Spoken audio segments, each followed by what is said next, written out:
जिन वाणी में परिग्रह की निंदा नहीं की गई है। क्या बोल रहा हूं? जिन वाणी में 10 प्रकार के परिग्रह की बात कर रहा हूं खास तौर से। तो निंदा तो एक ही बात की गई कि तू ध्रुव को स्वीकार नहीं कर। जिन वाणी में ध्रुव के आश्रय नहीं करने की निंदा है, लेकिन आम पब्लिक को समझ में नहीं आती है, तो आश्रयभूत कारणों की निंदा करती है।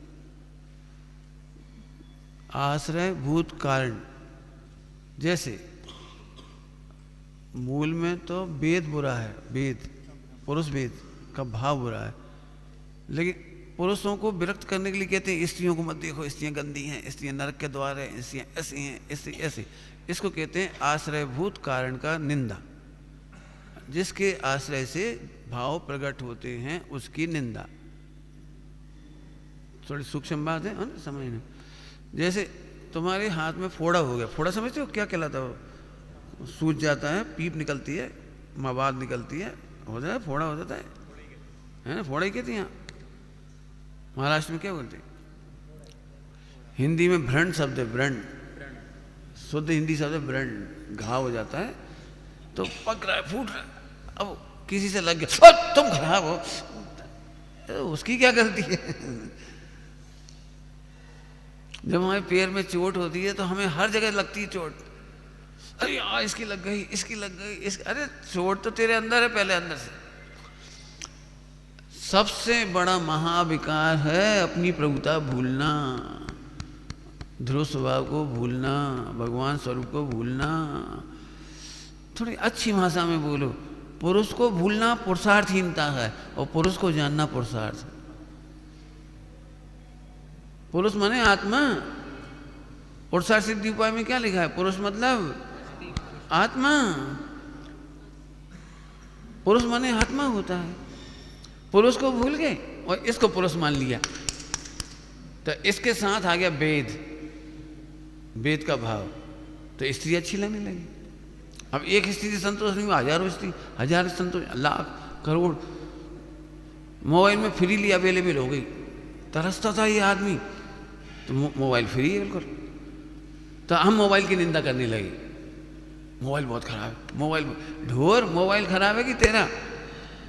अब जब मैं आश्रय भूत का बुराई करता हूं ना, तो वो जो असली भूल थी वो रह गई।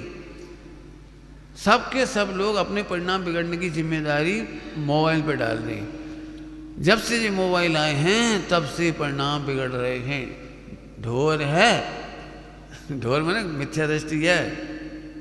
तेरे परिणाम खराब थे इसलिए तूने मोबाइल हाथ में लिया। लेकिन मोबाइल की निंदा में हम मोबाइल का गुण, अब हम अपने को टोटमजी साहब की भाषा में बोलो, आप तो महंत रहना चाहता है, दोस्त निमित्त आदि को लगाता है। फिल्मों में गाना है पुराने जमाने का, लड़की बनाने वाले तेरे मन में क्या समाई, काहे को लड़की बनाई? हाँ, दुनिया बनाने वाले क्या तेरे मन में समाई, काहे को दुनिया बनाई, काहे को ये सब करा तुमने भी। मैंने निमित्त को दोष दे देगा, आरोप कर उधर डाल देगा, अपन महंत रहना चाहते। सब जगह लगा ना, वो चाट का ठेला खराब है, परिणाम बिगड़ जाती है। दुनिया में सब दुकानें खराब है, ना दुकानें होती, तो ये मिथ्यात्व है। मैं तो ये कह रहा हूँ, पहला वाक्य क्या बोला था? परिग्रह की निंदा नहीं की गई है। सियादबाग से पढ़ा रहा हूँ। असली निंदा तो पुरुष को भूलने की गई थी, और पुरुष को भूल कर इसको पुरुष मान लिया, तो इसके साथ कर्म का उदय आ गया, वेद, आहार संज्ञा आदि आदि। तो भोजन की बुराई कर दी, खाने पीने की बुराई कर दी, स्त्रियों की बुराई कर दी, फला की बुराई कर दी। अपने बच्चों को साहसी बनाओ, कैसे? उनको कायरता की कहानियां मत सुनाओ, हॉरर टेरर मत दिखाओ। तो हमने उसको तो रोक दिया, लेकिन इधर से नहीं बताया कि तेरी सत्ता को विश्व के सारे भूत मिलके भी कुछ नहीं कर सकते। मैंने साहसी बालकों की कहानियां लिखी हूँ, वो उसमें यही लिखा है, भूत प्रेतों से डरने की कोई ज़रूरत ही नहीं है बच्चे को। कहानी वो सुनाओ ना, नास्ती मत करो, भूतों की कहानी मत सुनाओ, ये सुनाओ कि तेरी सत्ता इतनी जोरदार है भूत कछु नहीं कर सकती। अनादि अनंत सत्ता है। सच्ची घटना है, पाठशाला के एक बच्चे का किडनैप हो गया दिल्ली का, सच्ची घटना है। और डाकुओं ने कहा कि तू बोल पापा को 25 लाख भेजें, नहीं तो गोली मार देंगे तेरे को हम। बंदूक दिखा गए, पापा को बोल। तो बच्चा बोला मार दे गोली, हम तो आत्मा है, हमें गोली मार ही नहीं सकता तू। बेचारा 13 साल का बच्चा डाकू के हाथ में। क्या है ये बच्चा, ये डरता नहीं है बच्चा। ये ऐसे साहस भरो। हम साहसी की कहानी नहीं सुना पा रही तो वो उसको रोकने की कोशिश करती। हमें पहले ही मालूम है घर के बाहर बच्चे को क्या क्या मिलने वाला है। पहले भरदोष है, गालियों के प्रति, सील के प्रति भावना, ये वो सब पहले भर दो ना। बेटा कोई दुनिया की ताकत नहीं जो तेरे चित्त को हरण कर ले, क्योंकि तू भगवान बनने के लिए जन्मा है। जो भगवान बनते हैं वे भटकते नहीं हैं। डायलॉग याद हो जाना चाहिए, जो भगवान बनते हैं वे भटकते नहीं। बस खत्म, एक लाइन तो उसे पक्की करा दी। तो मैं तो फिर वापस आ गया। परिग्रह की निंदा नहीं की गई, क्योंकि परिग्रह ना तो तुम्हारे ग्रहण करने से आया है और ना तुम्हारे छोड़ने से छूटता है। बिल्कुल उल्टा प्रवचन कर रहा हूँ, ध्यान रखना। आज तक की तारीख का उल्टा प्रवचन। ऐसा हमने तो सुना है 10 प्रकार का परिग्रह, बिल्कुल सही सुना है। क्या कहलाता है वो? आश्रय भूत कारण।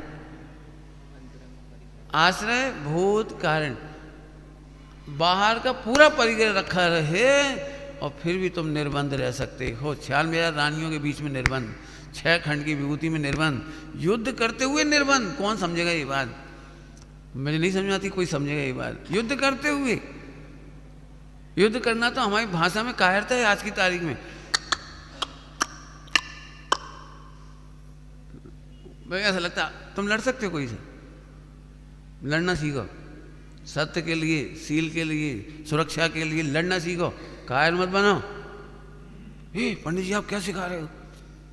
तुम कायरता सिखा रहे हो, मैं कायरता नहीं सिखा रहा हूँ। आप राम माने पद्म पुराण पढ़ो, पद्म पुराण। राम और लक्ष्मण ने जगह जगह जो राजा परेशान होते थे उन राजाओं की परेशानियां दूर की, जो परेशान होते थे उनकी परेशानियां दूर की हैं। पढ़ो उसमें। अपनी भाषा में कहे तो फटे में टांग हम क्यों उलझाएं, उनकी समस्या है। ध्यान रखना, समझना सभी लोग। नाते पोते में आप रहते हो, यहाँ के हर घर के सील की रक्षा की जिम्मेदारी तुम्हारी है। अब ये बात सोचेंगे नहीं हम, हमें क्या लेना है? वो तो धोबियों के बच्चे, ये तो खटीक के मोहल्ले, वे तो उनके बच्चे। तुम्हें पता है तुम्हारा बच्चा इन्हीं बच्चों के साथ बड़ा हुआ। खटीक का बच्चा नहीं है वो स्कूल में पढ़ेगा तुम्हारे बच्चे के साथ। उनका बच्चा गाली नहीं बक रहा, तुम्हारा बच्चा उनके साथ बिजनेस करेगा। उनके साथ तुम्हारी लड़की पढ़ेगी, उनकी लड़की के साथ, लड़के के साथ। वो उनका लड़का किसी लड़की को करता है गड़बड़ तो तुम्हारी लड़की को भी करेगा वो। अब ऐसे लॉन्ग सोच है, उससे हम कायर नहीं बनते। हमने क्या समझ लिया, हम तो निर्विकल्प है, हम तो निर्विकल्प है, हम तो निर्विकल्प, हमें विकल्प नहीं करना। अब समझ में आ रहा है? मैं उल्टा प्रवचन लगेगा सबको। पढ़ो, गणेश प्रसाद जी पंडित जी ने कहानी लिखी है, सच्ची घटना, उनके गांव की उधर की। एक धोबी की महिला मुसलमान के साथ चली गई और ये बात सेठ जी को पता लगा। नगर सेठ जैन थे, नगर सेठ, उन्हें पता लगी। एकदम चिंता हो गई उनको। जी क्या हुआ, जी क्या हुआ? धोबी के घर गए, जी तुमने क्या किया? उससे मिले धोबन से, तुम मुसलमान के साथ क्यों चली गई? बोले रोज मारपीट करता था, जब देखो जब कहता था मुसलमान के चली जा, मुसलमान के चली जा। मुसलमान उनके नौकर था, कपड़ा वपड़ा धोने में काम करता था, तो उसके साथ चली जा। उसके जब देखे जब ताना मारता चली गई। लेकिन भैया मैं सही कह रही हूँ, वो नौकर है ना हमारे घर में कपड़ा धोने में मुसलमान, उसने बिल्कुल माँ की तरह रखा हुआ है अपने घर। लेकिन अब समाज तो भरोसा नहीं करेगी मुसलमान के घर रैली में, अब समाज तो भरोसा नहीं करेगी। इधर इसको समझाया, उधर समझाया उसको, समय रहते उसको कोई भ्रष्ट हो, मुसलमान बन जाए, इससे पहले उसे बचाया। कहानी लिखी मेरी जीवन गाथा में। फिर अब वो महिला बिल्कुल अकड़ गई, मैं नहीं आऊँगी। बोले सारा समाज मुझे पूरी ज़िंदगी तिरस्कार करेगी, मेरे हाथ का कोई पानी नहीं पिएगा, कोई साधु संत भोजन नहीं लेंगे, मैं नहीं आऊँगी। तो उन्होंने फिर पूरे गांव की पंचायत बैठाई, ऐसी ऐसी बात है। तो सब लोग कह रहे थे सब तो वही करेंगे अपोज। उन्होंने कहा सोचो आज इनकी घर की बहू जाएगी, फिर ये कितने लोगों को भड़काएगी, फिर कितने लोग जाएंगे, फिर कितने ऐसे होगा, क्या क्या होगा, एक दिन पूरी संस्कृति नष्ट हो जाएगी। तो फिर क्या करें? ब्राह्मणों के हिसाब से उनको गंगा जली, यात्रा, फला, दान ऐसे कर दो। और फिर मंदिर में करने के बाद, हिंदुओं के मंदिर में करने के बाद, उसके हाथ से पहला पेड़ा उन्हीं सेठ जी ने लिया, जैन समाज के प्रसाद में पहला पेड़ा उन्हीं ने लिया। तब वो महिला उनके घर में आई वापस। कितना ब्रॉड, आपको समझ में आ रहा है कुछ? हम समझते ही नहीं है जैन शासन कैसे चलता है। हमें इससे कोई मतलब नहीं है वो कौन है। अरे कोई है, उनके बच्चे के साथ हमारे बच्चे खेलेंगे, उनके साथ बच्चियां खेलेंगी, उनके साथ फला करेंगी, हमारे सारे बच्चे बिगड़ जाएंगे। आज आप बिल्कुल शांति से देख लो, आपके जैन बच्चे, जैनों के बच्चे किन की कुसंगति में जाके बिगड़े, इसे बता देना। तुम्हारी जैन की बच्ची मुसलमान के साथ भग कैसे गई, फला की उनके साथ भग कैसे गई, किसी XYZ किसी के साथ भगी कैसे वो? अब समझ में मैं क्या कह रहा था? हम निर्विकल्प होने के नाम पर कायर नहीं बने। हम क्षत्रिय हैं, अपनी और दूसरों की रक्षा करने वाले क्षत्रिय कहलाते हैं। और 24 तीर्थंकर क्षत्रिय हैं, वे अपनी रक्षा करते हैं और पूरे विश्व की रक्षा करते हुए मोक्ष जाते हैं। कितना सब लोग मेरे को भी कहते तुम्हें क्या जरूरत पड़ी भाइयों को आश्रय देने की, इनके विकल्प, कल बीमार होंगे, कल दुखी होंगे, कल कुछ हो जाएगा, एक्सीडेंट होगा, फिर तुम क्या करोगे? तुमने काय को अपनी जान आफत में डाली, तुम तो ब्रह्मचारी हो, तुम तो रोटी खाओ, अपना कल्याण करो, छुट्टी। काय के लिए तुम इतने भाई बहनों की समाधि की चिंता कर रहे, देश भर की समाधि की चिंता कर रहे, काय के लिए सब में सिखा? भाई मैंने बनवाने की कोशिश नहीं की, मैंने पहले सबको रखा था ऑफर कि आप समाधि का केंद्र होना चाहिए। जैन समाज की शोभा है वो, साधर्मियों की। मैं बहुत सालों से कह रहा हूँ, आज से नहीं कह रहा हूँ। जैन समाज की कोई बिटिया विधवा होगी तो समाज की जिम्मेदारी है उसका पूरा संरक्षण, उसकी पढ़ाई लिखाई, जीवन पूरा। पहले परिवार की जिम्मेदारी है, परिवार नहीं निभाए तो समाज को निभाना चाहिए। कब से कह रहा हूँ मैं ये बात। लेकिन जब भी मैंने प्रस्ताव रखा कि मुझे ऐसी जगह दो आप, या तुम करो, समाज करे, संस्थाएं करें, कोई सी संस्था करे, सब पैसा खींचने के लिए। भगवान की बोली लगा लो, पैसा ले लो, बस जोड़ के FD कर दो, जमीन पटक लो, विवाद करते रहो। समय सिगरी में जाके देखो जैन संस्थाओं के पास कितनी जमीन पड़ी है जो कब्जे में चली गई सबकी। हमने कहा हमें इतनी सी सड़क दे दो, हमारे आश्रम के लिए सड़क से सीधे जुड़ जाएगी, सो नहीं देगी। दूसरों ने कब्जा कर लिया, कोई टेंशन नहीं। एक जगह की बात नहीं कह, सारे हिंदुस्तान की बात है। तो मैंने जो असली काम था जैन धर्म का, समाधि घर घर में होनी चाहिए, संस्कार घर घर में होने चाहिए, सील की रक्षा घर घर में होनी चाहिए। शर्म ही नहीं आ रही तुम्हें? तुम्हारी बहू 1500 लोगों के बीच में नाच रही है, भोंडे गानों पे, भोंडा मेकअप, और दूल्हा दुल्हन तो ही नाच रहे हैं।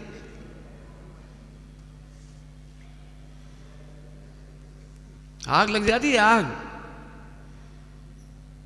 शर्म नहीं आती वेश्या बनाते हुए अपनी बच्चियों को। इसकी निंदा की गई है। उधर छोड़ छाड़ दे बस, अब हमें विकल्प नहीं करने। पंडित साहब ने हमें सिखाया, बेटे एक जोड़ी कपड़ा मत रखा करो, हमेशा 3 जोड़ी 4 जोड़ी रखा करो। कभी कोई ब्रह्मचारी का सामान लुट जाए, गुम जाए, नहीं हुए, अचानक आ जाए अपने पास, तो अपन उसे अपने कपड़े दे सके। हर घर में 4 जोड़ी कपड़े होने चाहिए, सूखे शुद्ध। आहार दान के समय कोई महिला के कपड़े छू जाए, अरे बदल लो। कोई पुरुष के कपड़े, अरे बदल लो, तैयार रखिए, बदल लो। आहार दान के समय किसी का दिल नहीं दुखे। मैं गद्दे का प्रयोग नहीं करता हूँ, लेकिन मेरे खनिया थाना में गद्दे भरे पड़े, मच्छरदानी भरी पड़ी, सब। क्यों? कोई भी साधर्मी आएगा उसे गद्दा चाहिए, मच्छरदानी चाहिए। पंडित साहब ने सिखाया है। अभी तुम गृहस्थ हो, हमसे कहते तुम त्यागी नहीं हो, गृहस्थ हो। सब जीवों की रक्षा होनी चाहिए, सबके भाव होने चाहिए। अब सबको ये बातें फालतू लगती हैं, काश मत स्थूल स्थूल। जब आप ध्रुव की बात करते हो पंडित जी, बहुत अच्छे लगते हो। सील वील की बातें मत किया करो,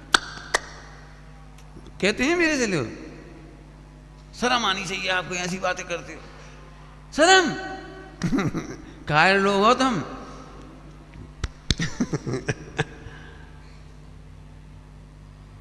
एक महिला दिल्ली में बोली कि पंडित जी मैं अपने बच्चों को संस्कार कैसे दूं?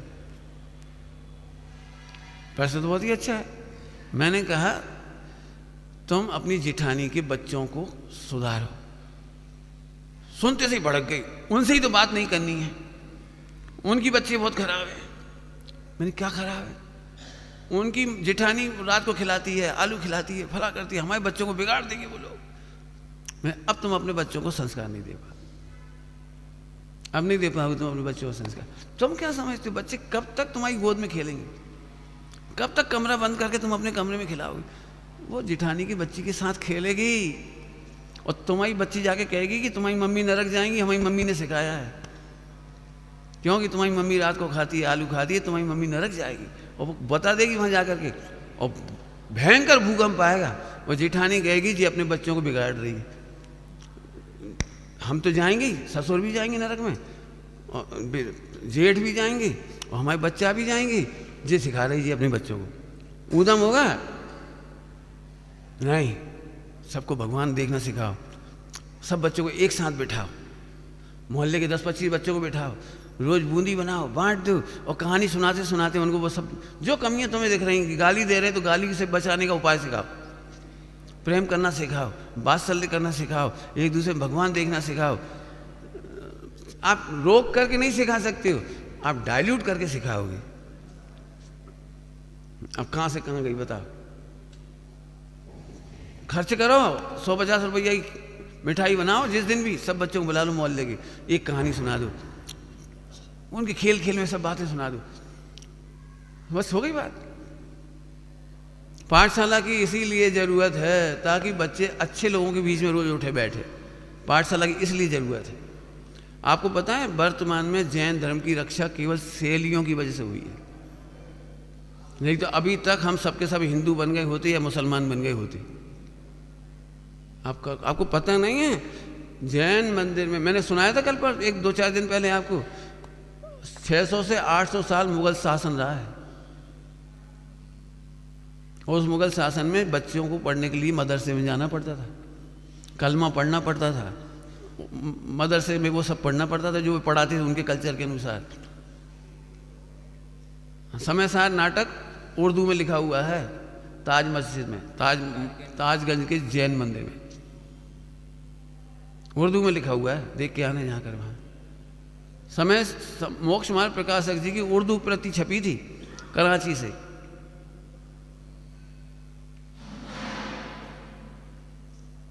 पुराने लोग यदि पढ़ोगे 100-150-200 साल पुरानी रचनाएं, उनमें उर्दू शब्द हैं बहुत। सलाम, ये ऐसे ऐसे शब्द हैं सब। मैं बताऊंगा तो निकाल के, पुरानी रचना निकालो, 100-150 साल पुरानी रचनाएं, उनमें हुजूर शब्द है।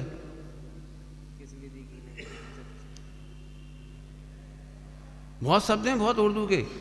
उर्दू में समाचार पत्र छपता था जैनों का, उर्दू लिपि में जैनों का, अभी तक अंग्रेजों के समय तक। मैं पोस्ट ऑफिस में नौकरी करने गया था तो मुझे उर्दू पढ़ना कंपलसरी कर दी गई थी मैं, कि तुम्हें उर्दू पढ़ना आएगी तो पूरे हिंदुस्तान में कहीं से भी लेटर आए और किसी ने उसमें उर्दू में एड्रेस लिखा है तो आपको उर्दू पढ़नी आनी चाहिए। लो मैं अपनी बात कह रहा हूँ मुझे उर्दू पढ़ना सिखाया गया था, अलिफ बे पे। आप समझो, तो उस समय 400 साल पहले शैली चली थी। शैली माने स्वाध्याय। और उस स्वाध्याय में 2 ही चीज़ों का काम होता था। हमारी पाठशाला जो रहती, हम जहाँ पढ़ते थे, मैं छोटे छोटे बच्चे आते थे, उन्हें छोटा बड़ा पढ़ाते थे। पढ़ाते थे और ये भी पढ़ाते थे। शैली, अब समझो आज की तारीख में जैन दर्शन बचा है और हम सब बचे, वो केवल हमारे स्वाध्याय भवन से बचे। यदि वो शैली डेवलप नहीं होती तो टोडरमल जी नहीं मिलती हमें। 400 साल पहले शैली चली थी और टोडरमल जी को 100 साल बाद मिली थी, और शैली में इनका इतना ज़बरदस्त अध्ययन हुआ था, इतना अच्छा अध्ययन हुआ था। इसी बड़ी महिमा है इसकी। कायर मत बनो, केवल अपना लोटा मत छानो, सबके साथ अपना लोटा छनेगा। लोटा छाना समझते हैं? भाड़ में जाए दुनिया, हमें तो अपना कल्याण करना है। ब्रह्मचारी तक की ऐसी सोच है, हमें क्या लेने देने किसी से, कोई कछु करे, अपन तो अपना कल्याण करो। तो फिर आचार्य कुन स्वामी से शिक्षा लो, पांचों परमागम पढ़ के देखो, कितना ब्रॉड एस्पेक्ट है उनका। वे चाहते तो अपना कल्याण करके चले जाते। खूब बहादुर बनो, माने इसमें क्षत्रिय हो, ये कह रहा हूं, क्षत्रिय हो, अपनी रक्षा करते हुए, जगत की रक्षा करते हुए मोक्ष होता है। बिल्कुल, मेरी बहुत स्पष्ट सोच है कि पूरे समाज का संसद होनी चाहिए, शिक्षा नीति पे चिंतन होना चाहिए हमारा। हमारी बच्चियां शिक्षा नीति के कारण भटक रही हैं, हम सबकी सोच मारी गई है बिल्कुल। हम अपनी बच्ची को बिल्कुल डॉक्टर, इंजीनियर और सॉफ्टवेयर इंजीनियर बना रहे हैं, जहाँ लड़की जाके रोज़ हाथ मिलाती है लड़कों से, हक करती है।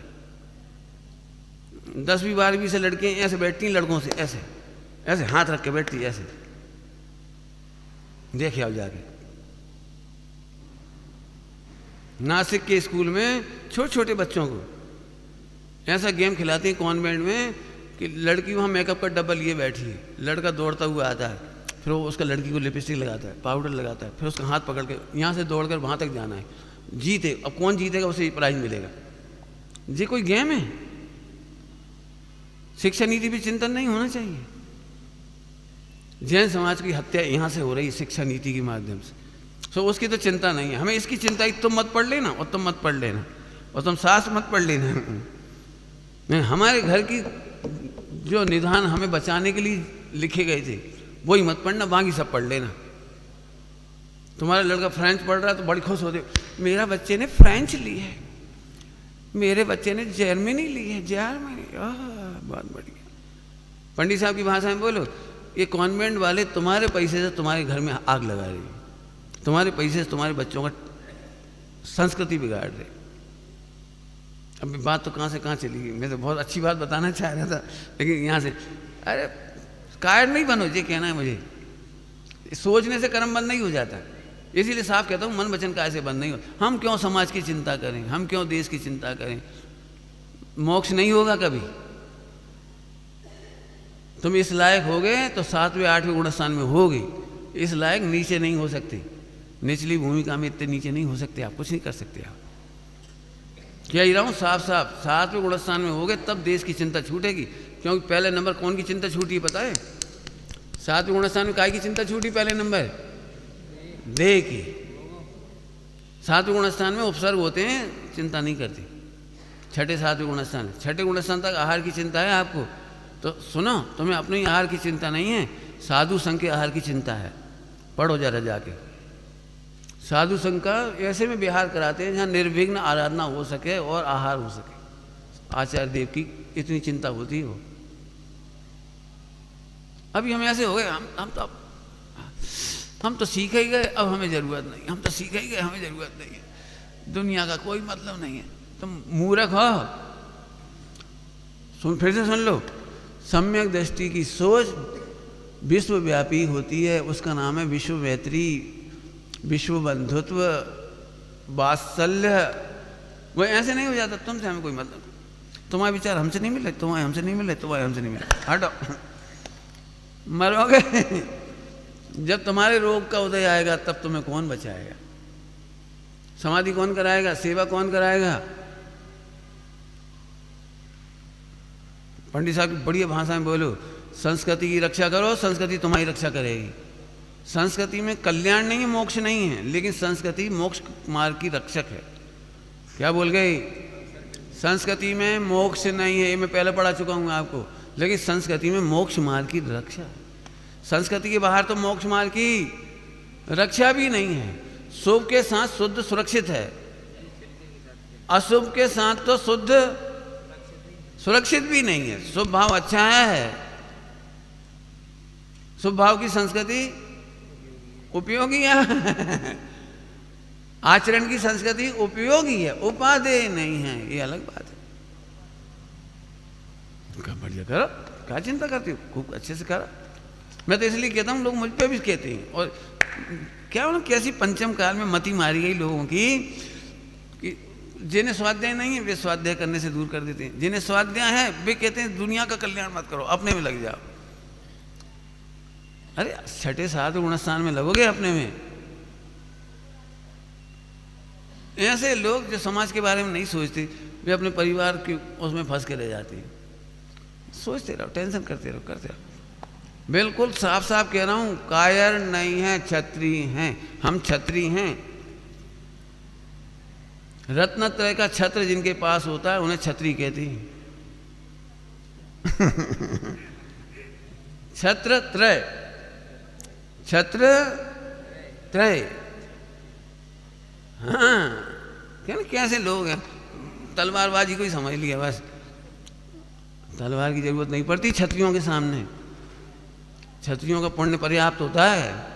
अभी पूरा नहीं पढ़ा रहा हूँ, इतिहास पढ़ाना पड़ेगा आपको। कायर नहीं बनो, मैं तो इसलिए कह रहा हूँ। तो 10 प्रकार के परिग्रह की निंदा नहीं की गई। मैं तो यहाँ से इसलिए पढ़ा रहा था कि तुम्हें लगेगा कि 10 परिग्रह छोड़ने चाहिए, छोड़ने चाहिए। तुम छोड़ ही नहीं पा रहे और छोड़ सकते नहीं हो, छोड़ने की व्यवस्था नहीं है। केवल एक काम कर सकते हो कि 10 प्रकार के परिग्रह में आसक्ति मत करो।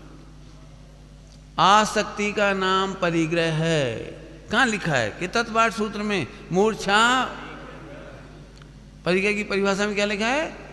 मूर्छा। और मूर्छा का मतलब होता है आसक्ति। तुम मुनि बन जाओ और फिर भी स्त्रियों में आसक्ति है तो परिग्रह है। मैं नहीं कह रहा हूं, लिखा है। 3 प्रकार के परिग्रह लिखे हैं। उसके दृष्टांत में जयसेन स्वामी ने लिखा है। जयसेन स्वामी ने लिखा है, जयसेन स्वामी ने, शिष्य चेतन परिग्रह है, पीछी कमंडल अचेतन परिग्रह है, और पीछी कमंडल धारी शिष्यों में अनुराग करना मिश्र परिग्रह है। चेतन अचेतन मिश्र परिग्रह, 3 प्रकार परिग्रह, चेतन अचेतन मिश्र। उसमें ये दृष्टांत दिया जो मैं सुना रहा हूँ आपको। पीछी कमंडल में अनुराग, ये अचेतन के प्रति, परिग्रह के प्रति परिग्रह है। शिष्य के प्रति, मेरा शिष्य बहुत बढ़िया, मेरा शिष्य बहुत बढ़िया, ये चेतन परिग्रह है। और दोनों को देख करके एक साथ प्रसन्न होना, ये मिश्र परिग्रह।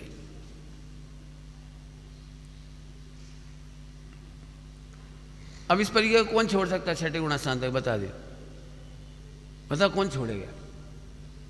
लेकिन छूटता है तब 7वें में जाती है और फिर 8वें में जाती है। तो आसक्ति नहीं करती। मोहिराजों के पास संग तो रहेगा लेकिन आसक्ति नहीं करती, तो परिग्रह नहीं रहा। परिग्रह का मीनिंग क्या होता है बताओगे कोई? परिग्रह का मतलब संयोग सामग्री नहीं, ये तो औपचारिक कथन है। संयोग सामग्री का नाम परिग्रह नहीं है। परिग्रह का मीनिंग सुनो, हम बताते हैं आपको। जो हमारी हिंदी भाषा है, प्राकृत है, संस्कृत है, वो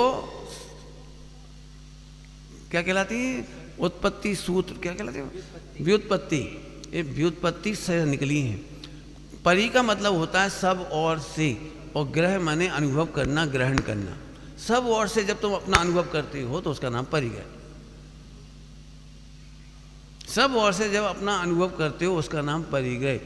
अब पढ़ो आप, आहा धन्य दिगंबर मुनिराज जिनका आत्मा ही परिग्रह है।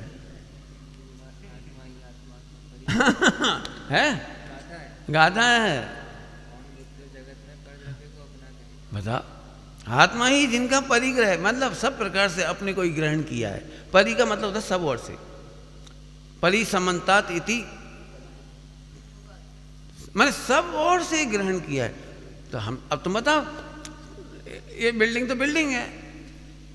जैसे अभी इसमें इस पे बैठा हूं और मेरी आसक्ति इसमें नहीं, तो मैं अपरिग्रही हूं। ये माइक है, आपने अपनी सुविधा के लिए रखा है, मेरे लिए तो इससे कोई लेना देना नहीं है, तो मेरा परिग्रह नहीं है। ये यूज मैं कर रहा हूं लेकिन मेरा परिग्रह नहीं। बैठा मैं हूं लेकिन मेरा परिग्रह नहीं है। लेकिन जैसे ही मुझे आसक्ति हो जाए, आहा सोने का सिंहासन, नाते पुते में मेरी कितनी इज्जत है, देखो सोने का सिंहासन, तुम क्यों बैठ गए, मेरा सिंहासन है। अब हो गया जी परिग्रह। मूर्छा का नाम परिग्रह है, बेहोश होने का नाम परिग्रह है। तो मूर्छा और बेहोश में होता क्या है कि उसको अपनी खबर नहीं होती।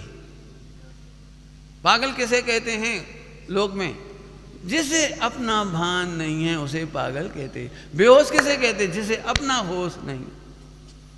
अब समझो, जिन्हें ध्रुव की खबर है, मैं नहीं कहता हूं पढ़ो नियम समय सार जी, निर्जराधिकार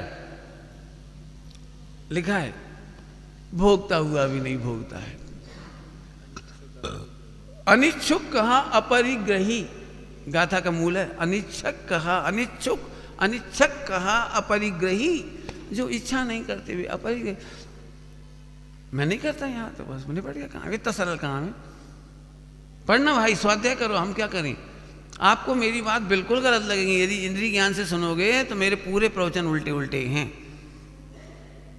इंद्रिय ज्ञान से सुनोगे तो सुनते से लड़ाई हो सकती है। पंडित जी कह रहे थे परिग्रह की निंदा नहीं की गई, इसको हाईलाइट करो अभी। अरे मैं जड़ तक बता रहा हूं आपको। दृष्टांत सुनो, एक दिगंबर मुनिराज ध्यान में मग्न है और एक भोले ग्वाले ने कंबल उड़ा दिए ठंड के दिन में, है कहानी है, पढ़ी होगी। उन मुनिराज को केवल ज्ञान हो गया। अब उसमें हुआ कि नहीं हुआ, लेकिन मैं कह रहा हूं हो गया। तो श्वेतांबर लोग कहेंगे अरे तो कपड़ा पहने पहने हो तो जाता है केवल ज्ञान, आपके शास्त्रों में लिखा है। अब उसने कपड़ा तो देख लिया, लेकिन अंदर का अपरिग्रह नहीं देगा कि जैसे देह भिन्न है वैसे देह के ऊपर कंबल भी भिन्न है। मेरो है एक आत्म तामे ममत जुकीनो, और सबे मम भिन्न जान समता रस भीनो। भीनो समझते हो, भीनो भीनो, समता में डूबा पगा हुआ जैसे रसगुल्ला, जैसे गुलाब जामुन। भीनो, भीनो क्या है, वे मुनिराज आत्मा में डूब गए, उन्हें केवल ज्ञान हो गया। श्वेतांबर क्या कहेंगे, देखो कपड़ा पहने पहने भी होता है। सन देह पर कपड़ा हो तो केवल ज्ञान होता है, लेकिन देह पर कपड़ा दिखे तो नहीं होता।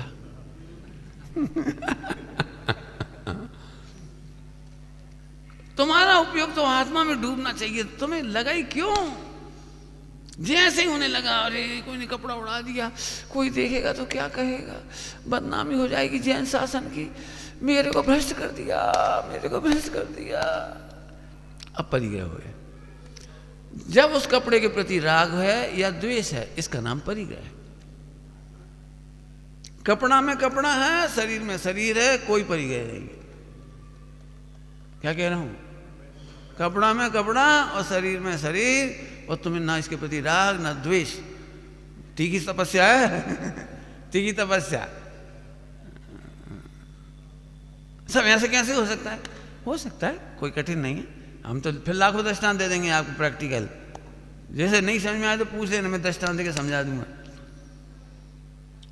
कोई दम नहीं है इन चीजों में, उपयोग आत्मा में डूब गया है, केवल ज्ञान हो गया। कपड़ा केले का दृष्टांत नहीं है। जिनवाणी में एक मुनिराज थे विदेश क्षेत्र के, और संजय नाम के मुनिराज थे।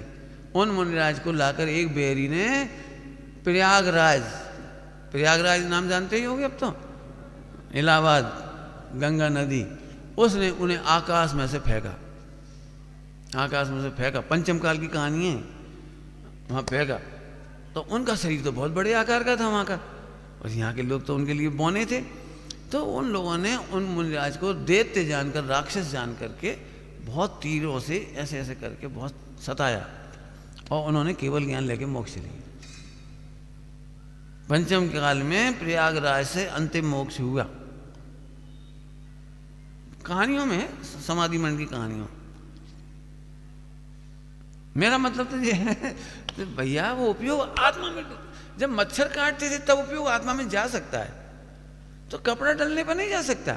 हाँ, कपड़ा पहनते से ही ऐसा लगे कितना भक्त है, अच्छा है, इतनी ठंड में इसको मेरी चिंता है, भक्त हो तो ऐसा।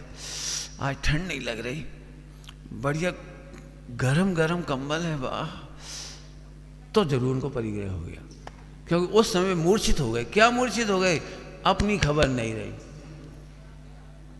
मूर्छित का मतलब बेहोश नहीं है, वैसे खबर नहीं है। कौन की खबर नहीं है? आपने एक भजन सुना होगा, अब अपनी हो, अब अपनी खबर हमें हो गए, अब ना भटकेंगे संसार में, अब अपनी हो, अब अपनी खबर। जी इतने में खुश हो गए। समझ में आ गया कि नहीं आया? 24 प्रकार के परिग्रह में से 14 अंतरंग के और 10 बाहर के। तो 10 बाहर के हैं, बहुत बड़े महत्वपूर्ण पॉइंट नहीं है, उल्टा मत लेना। अभी उसकी जान निकालूंगा 10 की। 10 परिग्रह तब तक रहते हैं जब तक सुबुद्धि है। कोई माइकलाल छोड़ नहीं सकता। एक व्यक्ति एसी में रहता है, उससे कहो एसी से बाहर निकलो, कूलर भी दुख देता है उसे। कूलर वाले से कहो पंखा के नीचे जाओ, नहीं भैया। आपको पता है एक कूलर प्रेमी निरंतर मुनि नहीं बनने का कर्म बंद करता है। इसको कहते हैं प्रत्यक्षानावर्णी कर्म का बंध। कर्णानुयोग पढ़ा दिया मैंने, चरणानुयोग, द्रव्यानुयोग। और अब जो व्यक्ति कहता है मैं चाय के बिना नहीं रह सकता, वो मुनि पने की हत्या करता है। मैं मुनि नहीं बनूंगा, मैं मुनि नहीं बनूंगा, क्योंकि मैं तो चाय के बिना रह नहीं सकता। जो रजाई के बिना नहीं रह सकता, ऐसी सोच को पुष्ट कर रहा है, तो उसने रजाई का तो कर लिया परिग्रह और आत्मा की करी हत्या। मैं मुनि नहीं बन सकता भैया, बिना रजाई के नहीं रह सकता। अब मेरे से पूछ रहे हो बिना रजाई के कौन नहीं रह सकता? हाथ खड़े करो। अनंत काल रजाई थी 83 गति में, 84 लाख योनियों में। नरक में रजाई थी, वो नीचे के 3 में 4 में ठंड, 3.5 में 3.5, ये 3.5 कह रहे, 3.5 में गर्मी और 3.5 में ठंड। हिसाब कर लाभ मिला लेना भाई, मैंने नहीं कहा, इनने कहा। ये पढ़े लिखे, मैं पढ़ा लिखा नहीं, मुझे ज़्यादा याद नहीं है। मैंने इतनी ठंड तो क्या रजाई लेके गए थे क्या वहाँ? और 10-25 साल लगा लो बेटा कूलर और एसी। नरक में कहाँ करोगे? नरक में एसी की अब बोलो 84 में जितने 83 हैं, इन्हें गर्मी सर्दी कहाँ मर गए? तुम कह रहे मर जाएंगे मर जाएंगे, कहाँ मरे? इतनी भयंकर गर्मी में पशु पक्षी जिंदा हैं, इतने से बच्चे जिंदा हैं, अंडे जिंदा हैं। अंडे अंडे समझते हो? पशु पक्षियों के अंडे सबसे कोमल होते हैं। जैसे गर्भ का निकला बच्चा कितना कोमल होता है, अंडे सबसे। गर्मी सर्दी बरसात तेरा घात नहीं कर सकती। तेरा मैंने शरीर का, आत्मा का तो इसका। लेकिन अब क्या कह दें, जिन्हें मुनि नहीं बनना होता है वे ऐसी भावना भाती, अरे भैया हम नहीं रह सकते, हम नहीं रह सकते। तुम कह रहे हैं हम पत्नी के बिना नहीं रह सकते, हम कह रहे हैं अभी पत्नी मर जाएगी तो जिंदा रहोगे कि मरोगे? हम बच्चे के बिना नहीं रह सकते, बच्चे मर जाते तो नहीं रहते फिर जिंदा। क्यों? मैं ये कहना चाह रहा हूं, क्यों कर्म बांधते हो कि हम मुनि नहीं बन सकते? बताओ विश्व में कौन सा परिणाम है जो हमें मुनि बनने से रोक सकता है? केवल एक परिणाम, मूर्छा। और इसीलिए मूर्छा का नाम विश्व का सबसे बड़ा परिग्रह है। मूर्छा सबसे बड़ा परिग्रह है। खुश हो रहे, कायम खुश हो रहे, हम भी खुश हैं। मतलब आज पुण्य का उदय किसका है? अभी कल बता रहे थे, दिल्ली में एक अपना सादरी भाई है, इन 10 लक्षण के दिनों में परसों उसके यहाँ आग लग गई फैक्ट्री में, 35 लाख का माल जल गया, फैक्ट्री जल गई। अब फैक्ट्री पूरा बना के देनी पड़ेगी उसको, जिससे किराए पे लिया था। और 7 लाख का माल उधार उठाया था और रखा था रात को 12 बजे, और 2:30 बजे आग लग गई। अब सबके पैसे चुकाने हैं। पुलिस वाले अलग लूटने के लिए आ रही, धमकियां दे रहे। अभी पुलिस वालों की भेंट छिड़ाओ, इधर इंश्योरेंस कराया नहीं कराया, माथा कूट रहा है बेचारा। जिसके बल पे तुम गर्रा रहे हो ना, एक क्षण में ध्वस्त हो गया। वो ठीक है, मैं धर्म करता हूँ, मैं धर्म करता हूँ, मैं दान दे देता हूँ, मेरी फैक्ट्री चल रही है, मेरा एक्सपोर्ट चल रहा है, मेरा मूर्छा मूर्छा। पंडित जी आप बोलो, एक कितना पैसा देना, बोलो बोलो। बेहोश, तू होश में आ पहले। मैं सच कह रहा हूँ, इसका नाम बेहोश ही है। थोड़ा पुण्य का उदय आया, फिर होश नहीं है। धर्म कर्म संस्कृति देवशास गुरु सट आवश्यक, बेहोश हो गया बेचारा। सही सही बता ना, जिनके पुण्य का उदय है उनके कितनी रोज पूजा करती हैं। जिस पूजा के फल में पुण्य का उदय आया था, पूजा कितने लोग करती हैं, प्रक्षाल कितने लोग करती हैं, दान कितने लोग देती हैं, आहार दान कितने लोग देती हैं। बोलो कितना परसेंट तुम्हारे पैसा पाप का, पाप ही कह रहा हूँ मैं तो, इसका कितना परसेंट पैसा तुम्हारा गारंटी नियम है कि धर्मी धर्मात्माओं में खर्च होता है। करोड़ों रुपया स्कूल खोलने में लगा दोगे, इधर लगा दोगे, उधर लगा दोगे, रोटरी क्लब में लगा दोगे, फला में लगा दोगे, बच्चों को खेलने के लिए स्टेडियम बना दोगे आप। मुझे पता है जैन समाज कितना पैसा इधर उधर लगा देता है, लेकिन धर्मी धर्मात्मा में सच बताना, एक विधवा की मदद करने के लिए कितने लोग तैयार हैं? एक गरीब बच्ची के लिए मदद करने के लिए कितने तैयार है? एक गरीब बच्चे के लिए मदद करने की कौन तैयार है? एक खतरनाक भाषा कह रहा हूँ, ये बड़े लोगों की चिंतन का विषय होना चाहिए, संपन्न लोगों का। जब लड़के की शादी 30 साल तक नहीं होगी, 40 साल तक नहीं होगी, 35 तक नहीं होगी, तो लड़की नहीं भगाएगा तो क्या करेगा वो? इधर की नहीं तो उधर की भगाएगा, कुछ तो करेगा वो। अब तुम कह रहे हो ये क्या? समाज एक संसद है, समाज की जिम्मेदारी है बच्चों के योग्य विवाह हों, बच्चियों के योग्य विवाह हों। योग्य विवाह नहीं हो तो अयोग्य होगा फिर। तो साहब तुम तो हमें परेशान कर रहे हो, यहाँ से प्रवचन हमें नहीं सुनना, तो ठीक है तुम घर में परेशान होना, फिर होना, और क्या करेगा?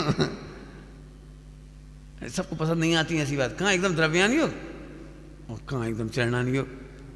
यही तो तुम्हें मेल नहीं मालूम। चारों अन्यों का मेल मुझे पता है, मैं कायर नहीं हूं, फिर से कह रहा हूं, मुझे द्रव्यानी योग और चरणानी योग में कोई अंतर नहीं दिखाई दे। मैं इनके भोजन की व्यवस्था नहीं कराऊंगा तो मैं किसी भी गांव में जाऊंगा तो मेरे की व्यवस्था कैसे हो जाएगी? तो पूरे देश में हम कहेंगे मुनि भगवंतों के आहार की व्यवस्था होनी चाहिए। उस गांव में मैं भी जाऊंगा तो मेरी भी होगी, मेरे आने वाले बाद जाने के बाद त्यागी व्रती जाएंगी तो उनकी भी होगी। तो केवल मैं अपने भोजन की व्यवस्था करता हूँ, इसका नाम तो है पाप। और मैं भोजन की पूरे 2.5 दीप में व्यवस्था बना के रखने का भाव करता हूँ, तो इससे होता है तीर्थंकर प्रकृति का बंध। बंध तो होता है, बंध तो होता है, लेकिन गड़धर होने का भी बंद होता है, पता है? तीर्थंकर अकेले 24 होते हैं, गड़धर तो नहीं होते 24। आचार्य होने का भी बंद होता है। मैं अपने भोजन की व्यवस्था करता हूँ तो निगोज जाता हूँ, और पूरे जैन शासन की भोजन की व्यवस्था करता हूँ तो आचार्य होता हूँ, गड़धर होता हूँ, केवली होता हूँ, श्रुत केवली होता हूँ, उपाध्याय होता हूँ। बताओ मुझे क्या करना चाहिए? निगोज जाना चाहिए? करो फैसला। हाँ मैं कोई से मतलब नहीं, सब त्यागी व्रति खराब है, सब भोजन नहीं मिलता, मेरे को तो मिलता है, सबको नहीं मिलता, मुझे तो मिलता है। ये अपनी रोटी देखकर खुश होना निगोद का कारण है। क्यों है निगोद का कारण? अपनी रोटी शुद्ध खा करके, क्योंकि तुम मूर्छित हो, मूर्छित हो, बेहोश हो, तुम्हें होश ही नहीं है तुम कौन हो। तुम तो जे हो, इसकी जुगाड़ लग गई तो तुम खुश हो, ये बेहोश हो। तो शुद्धात्मा की रक्षा करो और शुद्धात्मा के मार्ग की रक्षा करो।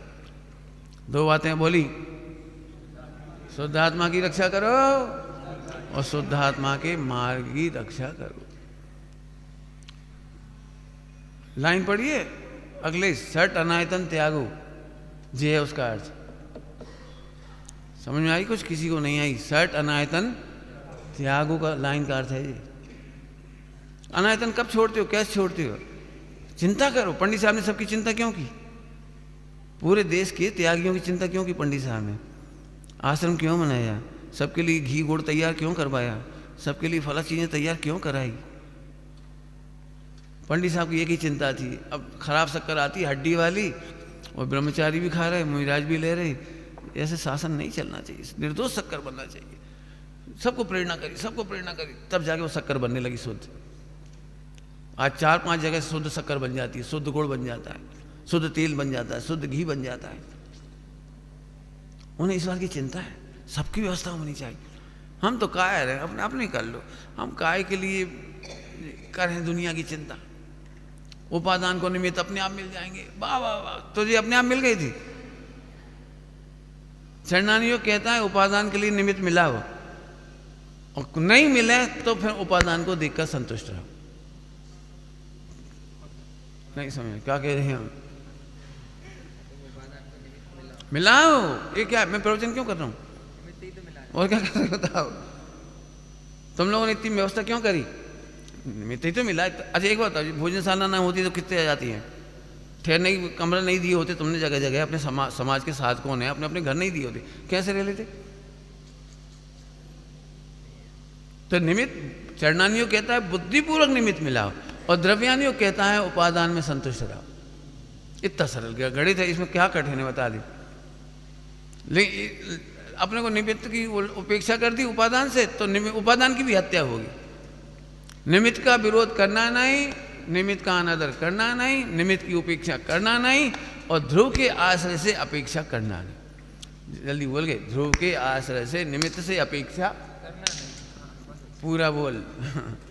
निमित्त उपादान के आश्रय से निमित्त से अपेक्षा करना नहीं, क्योंकि काम तो खुद ही करना है। बाहर में निमित्त कितने भी बढ़िया होंगे वे तो तुम्हें तार सकते, नाव कितनी भी बढ़िया हो, नाव तुम्हें नहीं तार सकती, तुम्हें ही चलाना पड़ेगा। और तुम औंधे सीधे करे तो डूब ही जाएगी। औंधे सीधे समझ गए? कभी कभी बच्चे खिलवाड़ करते रहते हैं। एक बच्चा, सच्ची घटना है, माता पिता सब लोग पहली बार नाव में बैठे गंगा नदी में। सो बच्चे को पानी में पैर डालने का अच्छा लग रहा था।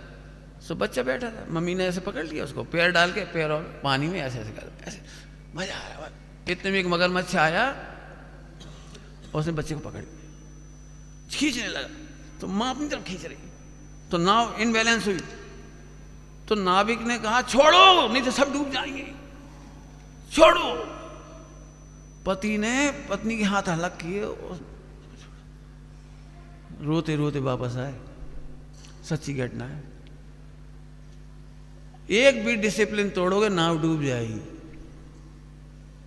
डिसिप्लिन मत तोड़ो। ऐसे ही चरणानियों का डिसिप्लिन मत तोड़ो। तुम कितनी भी शुद्ध आत्मा की बात करोगे, एक छेद डुबा देगा तुम्हें, एक छेद, एक डिसिप्लिन का अभाव छोड़ा डुबा देगा। एक एक बहुत है, एक। यही तपस्या है। एक इच्छा मार डालती है, एक इच्छा, एक जरा सी इच्छा खाने की, पीने की, चलने की, संग की, संयोग की, संगति की, एक इच्छा मार देती है। और अनादिकाल की यही भूल रही है। हम मुनि बन गए, हमने सब कर डाला, लेकिन एक छेद कर डाला, नाव फिर डूब गई। ये है वो रहस्य। अनंत 11 अंग 9 पूर्व पढ़ने पर भी एक छेद डुबा गया, इतना करने पर भी एक छेद डुबा गया, एक छेद। क्यों? कितने छेद होने पर नाव चलती है मोक्ष तक? एक छेद बहुत होता है भाई साहब, बहुत होता है। नकुल सहदेव का छोटा सा छेद, अंतिम छेद रह गया था, एक अंतिम छेद, सादर में मुनिराजों के प्रति राग, और उस राग ने सर्वार सिद्धि पहुंचा दिया उन्हें, मोक्ष नहीं हुआ। इसलिए भैया बहुत गंभीरता से समझो, चारों अनियोग गंभीरता से समझो। मैं एक अनियोग की महिमा नहीं कर रहा हूं, चारों।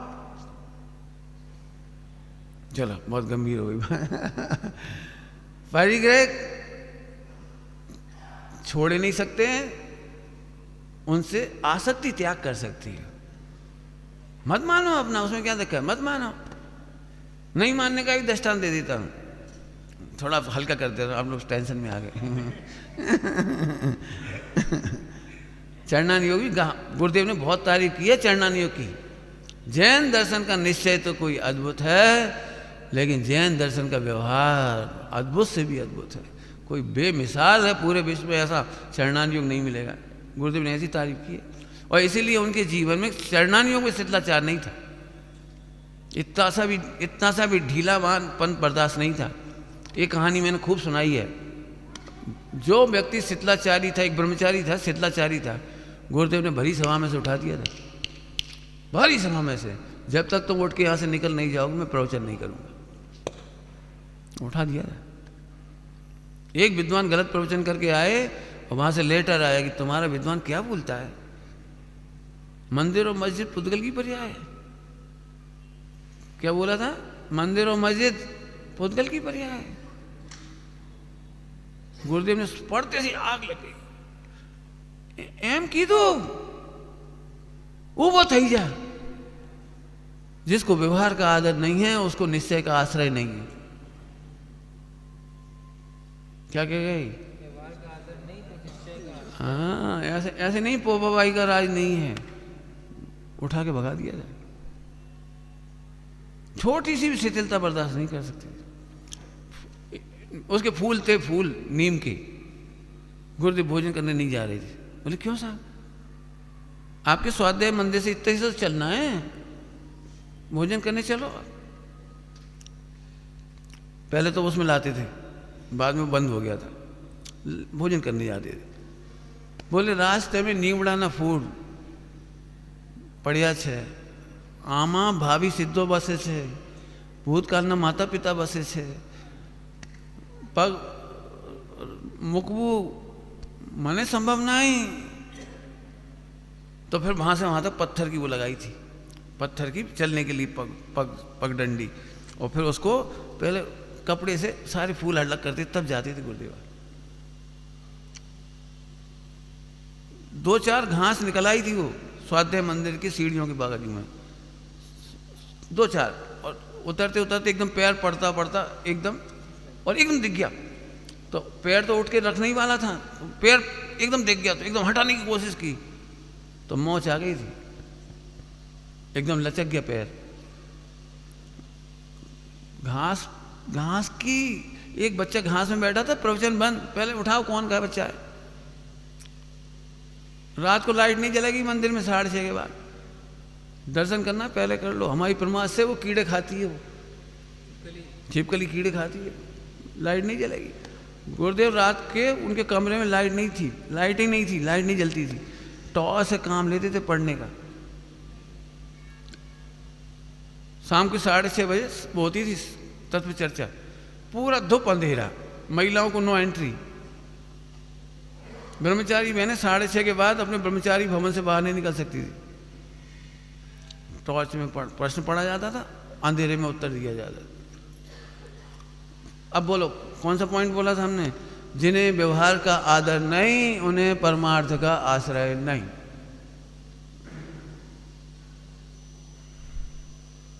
मुनिराजों के लिए सील वो नवदा भक्ति नहीं करोगे तो भी आहार नहीं लेंगे, नहीं लेंगे, नहीं लेंगे। नवदा भक्ति करोगे आप, व्यवहार का आदर है। तो हमने क्या शब्द बोला था? आसक्ति रूपी बेहोशी। 10 परिग्रह से बड़ी चीज है अंतरंग का परिग्रह। अब समय ही हो गया, बड़ी जल्दी हो गया आज, लेता हूं अभी 5 मिनट और, अब फास्ट चलेगा। एक कपड़े का परिग्रह छोड़ना, ये मैंने छोड़ दिया। जैन शासन ने इसे परिग्रह छोड़ना नहीं माना, ये मैंने छोड़ दिया, ऐसे नहीं माना। तो कैसे माना? तो सुनो ध्यान से, अब फटाफट सुना रहा हूं रामायण। इस कपड़े में सुख है, ये मिथ्यात्व नाम का परिग्रह, ये पहला परिग्रह। इस कपड़े को देखकर गुस्सा आ गया, कैसा गंदा कपड़ा है, ये क्रोध नाम का परिग्रह। परिग्रह का अर्थ बोला था सब प्रकार से अनुभव करना। इसे देखकर तुम क्रोध कर रहे हो, ये परिग्रह है। अच्छा कपड़ा, अरे वाह कितना अच्छा लग रहा है, मान नाम का परिग्रह। अच्छा नहीं होने पर भी दुनिया को ऐसे करना जैसे बहुत अच्छा है, मायाचारी का अनुभव। ऐसा ही कपड़ा मिलता रहे, ये लोभ का परिग्रह। कपड़ा देखकर हंसना, ये हास्य परिग्रह। कपड़ा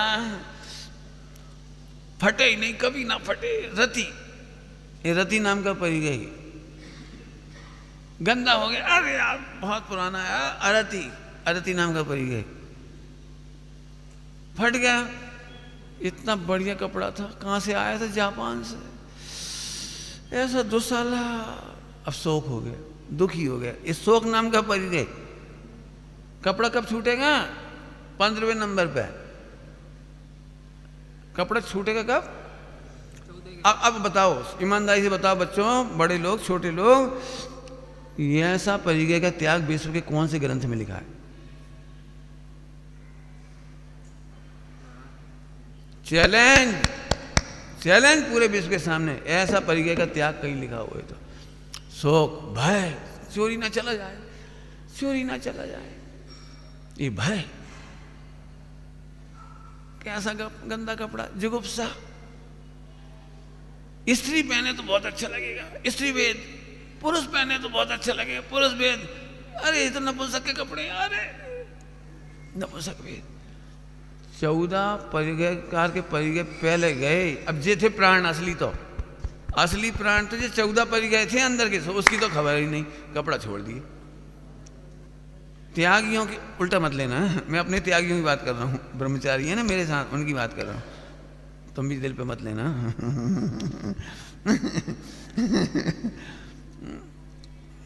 14 प्रकार से तो छोड़ते नहीं है कोई चीज। हमने टमाटर छोड़ दे, टमाटर छोड़ दे, बाकी कछु नहीं छोड़ा, टमाटर छोड़ दिए। अब क्या दिक्कत आ गई कि टमाटर की चम्मच कोई ने गलती से दाल में डाल दी, क्रोध नाम का परिग्रह। तो भैया तुमने टमाटर संबंधी 14 परिग्रह छोड़े थे कि नहीं छोड़े? और टमाटर नहीं खाए, बाकी खा के खुश हो रहे, तो रति नाम का परिग्रह हो रहा है कि नहीं हो रहा? आज का भोजन बहुत अच्छा था भैया, कल के तो गजब भोजन बना। रति नाम का परिग्रह हुआ कि नहीं हुआ? अरे परसों का भोजन अच्छा नहीं था, अरति नाम का हो गया। अरे हमने 3 लड्डू खाए, मजा आ गया। अरे तो हास्य नाम का परिग्रह हो गया। अब बोलो, पढ़ी थी बात तुमने कभी? ये जिनवाणी माता ने पढ़ाई हमें। परिग्रह 24 भेद, त्याग करे मुनिराज जी, तृष्णा भाव उछेद, घटती जान घटाई। घटती जान घटाई क्यों लिखा है पता है? कि मुनियों जैसी आपको नहीं घटेगी, इसलिए। अभी भी आएगा, मेरे मना करने से कोई हाथ से चला नहीं जाएगा। जब भी किसी को खाते हुए देखते तो हंसी आ जाती है एकदम, और भैया अकेले अकेले खींच रहे हो, झट आ गए, हम भी खाएंगे, मजा आ गया। होता है कि नहीं? हमारे भगवंतों ने MRI निकाली है परिग्रह की। और नहीं तो मैं तुमसे ही पूछ रहा हूँ, चलो मैंने रात्रि भोजन नहीं करता, और रात्रि में आप मेरे पास आए और मैं रात्रि में भोजन की कथा करूँ तो आपको कैसा लगता है? मैं ब्रह्मचारी हूँ और मेरे पास आप आओ और मैं लड़कियों की सुंदरता की बात करूँ, लड़कियों की बातें करूँ, लड़कियों की कहानी की बातें करूँ, फिल्मी गाना गाऊँ, कुछ करूँ, तो आप मेरे को ब्रह्मचारी मानोगे कि नहीं मानोगे? इसका क्या मतलब निकला? कि बाहर से शादी का त्याग करने से तुम ब्रह्मचारी नहीं हो। तृष्णा भाव उच्छेद, घटती जान घटाइए, आपका परिग्रह त्याग होगा, तब आपने अपरिग्रह में। आपको पता है ब्रह्मचारी ने 2 पाया का त्याग किया। 2 पाया समझते हो? पत्नी 2 पाया कहलाती है। लिखा है, सब पढ़ो। पशु चौपाया होते, चौपाया माने 4 पैर, और 2 पाया मतलब 2 पैर। तो 2 पाया का त्याग किया, चौपाया का त्याग किया। क्या त्याग किया? और अच्छी भाषा में बोलो, क्या त्याग किया? कि हम इसको भगवान देखेंगे और कुछ नहीं देखेंगे, ये त्याग किया। जब भगवान देखते हैं तो 2 पाया का परिग्रह नहीं होता, चौपाया का परिग्रह नहीं होता। जब भगवान आत्मा सब जीवों को देखते हैं तो शिष्य का परिग्रह नहीं होता, गुरु का परिग्रह नहीं होता। लो, गुरु का परिग्रह। आप क्या समझे? गुरु के पास रह गए तो तुम्हारा मोक्ष हो गया। सुनो, गुरु में भी भगवान देखो, ध्रुव देखो, इन्हें भी, नहीं तो परिग्रह हो जाएगा। मेरे वाहिगुरु जी, वाहिगुरु जी, खोज मत हो। हास्य नाम का परिग्रह, रति अरति शोक। अरे गुरु जी नहीं रहे, गुरु जी नहीं रहे, शोक हो गया। रति और अरति, हास और शोक, इनमें से एक पर्याय होती है, 2 ही नहीं हो सकती एक साथ। हास शोक, रति अरति। अब नपुंसक वेद, स्त्री वेद, पुरुष वेद में से एक। ठीक है, अब मैं दृष्टांत देता हूँ जी। रति अरति ऐसी है कि पराठा तवे पे रखा था गरम गरम, तो उसे पलट दिया। रति बजाय अरति, अरति बजाय रति, रति बजाय अरति। हास शोक, हास शोक, हास, तो दोनों ही जलन है, दोनों ही दुख है। हास्य भी दुख है। हास्य को तो कौन कौन मानता है? पराठा जैसा सिक रहा है हास्य में, ये कह रहे पुराण सुनना या प्रथमान योग, तीन योग सुना दिए मैंने इतनी देर में। अब पुराण सुनो। महावीर भगवान जैसे तीर्थंकर, उनका केवल ज्ञान हो गया, मोक्ष हो गया, लेकिन ना उन्हें उनके साथ हास्य था गणधर को, गौतम स्वामी को, और ना उनके मोक्ष जाने पर अरति हुई और ना शोक हुआ, और शाम को केवल ज्ञान ले लिया। जय वो परिग्रह 24 भेद, गुरु को परिग्रह नहीं बनाया उन्होंने। क्या कह रहे? गुरु को परिग्रह नहीं बनाया। परिग्रह बनाते तो कैसे मालूम पड़ता हमको? यदि रोते गुरु के अवसान पे हंस भी सकते हैं, चलो अपन बनेंगे गुरु। बाप के मरने पर बेटा खुश हुआ, अब अपने को मिल जाएगी सारी जायदाद। हास्य भी हो सकता है मरने पर, और शोक भी हो सकता है। अब हम किसके सहारे रहेंगे? अच्छा उत्तर दो, ध्रुव के सहारे रहेंगे। अंतिम बात बोल के छुट्टी कर रहा हूं, 5 मिनट ज्यादा हो गई।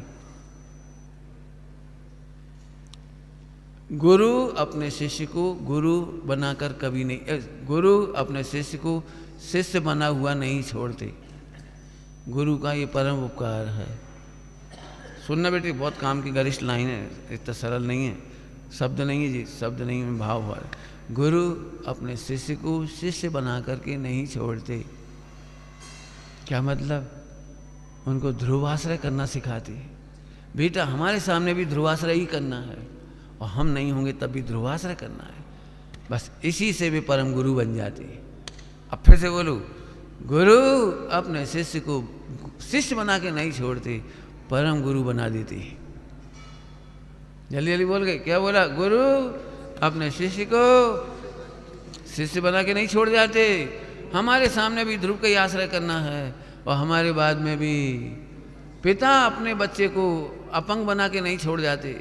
बेटा हमारे सामने भी दुकान ऐसे ही चलाते थे, उधार मत बांटना, नगद लेना व्यापार, लड़ाई झगड़ा नहीं करना बेटा, मिलावट नहीं करना, हमारे बाद भी ऐसे ही करना। ठीक है कि नहीं? अब बोलो भाई, परिग्रह समझ में आया कुछ? तुम 10 की परिग्रह छोड़ने के मूड में हो गए तो छोड़ ही नहीं पाओगे, और इधर होश में आने के बाद 10 तो का 24 ही को, 24 की खबर नहीं पड़ेगी। कहाँ गए 24 परिग्रह, कहाँ गए? प्लान बना के नहीं छूटेंगे 24 परिग्रह, नहीं छूटेंगे। 14 अंतरंग के छूटेंगे नहीं जब तक कोई माई कलाल पैदा नहीं हुआ जो बाहर का छोड़ दे। छोड़ ही नहीं सकता, हम क्या करें? छोड़ ही नहीं सकता। क्या तो रहे, ब्रह्मचारी भी पत्नी को नहीं छोड़ सकता, उल्टा मत लेना। ब्रह्मचारी वो पत्नी, अरे हो सकती है, क्या दिक्कत है? शादीशुदा ने ब्रह्मचर्य ले लिया, शादीशुदा ने ब्रह्मचर्य ले लिया, तो ब्रह्मचारी पत्नी नहीं है। अब वो नहीं छोड़ सकता। कब तक नहीं छोड़ सकता? जब तक पत्नी में सुखबुद्धि नहीं छोड़ पाता। तो शरीर से नहीं छोड़ देगा, लेकिन अंदर से तो है। क्या बताएं, बहुत अच्छी थी, बहुत अच्छी थी, बहुत सेवा करती थी, अष्टमी चौदस खूब अच्छा शुद्ध बना के खिलाती थी, बहुत अच्छी थी। अब तो खबर ही नहीं पड़ी पत्नी जिंदा है। मर गई तो अभी जिंदा है, मर गई तो अभी जिंदा है। क्या बताएं पंडित जी, उनकी वजह से खूब धर्म करते थे, अब जब से वे गई हैं, बहुत बढ़िया। इसीलिए कहते हैं एक गुरु ही तारण हारा है। इस 3 लोक में एक गुरु ही अपने शिष्य को शिष्य बनाकर नहीं छोड़ते, वे उसे परम गुरु बना देते। ओम नमः शिवाय।